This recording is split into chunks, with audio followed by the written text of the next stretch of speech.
A month and a half to go until Election Day, but voting, in Minnesota at least, for the 2020 presidential election is underway. More than 1 million people have requested absentee ballots in the US state. That's around a third of the total votes cast back in 2016. The election takes place against a backdrop of the COVID-19 pandemic.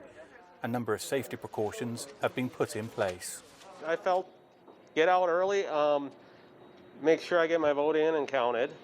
Also, take pressure off the voting booths in November.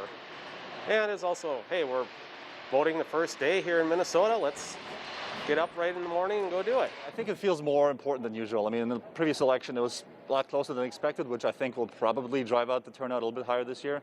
So I think there's a lot of excitement on both parties to at least make sure they get their vote in, come what may. Others felt compelled to vote in person because of concerns over in-mail voting.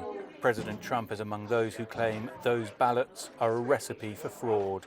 It just kind of instilled kind of an uncertainty and an apprehension inside me of whether just the security of what the mail-in ballots would be. So I knew that it was just for my comfort. I wanted to vote in person and just have that security.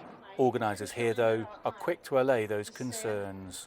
We have an ethical desire to make sure that each and every ballot is cast correctly, accurately, securely, and fairly.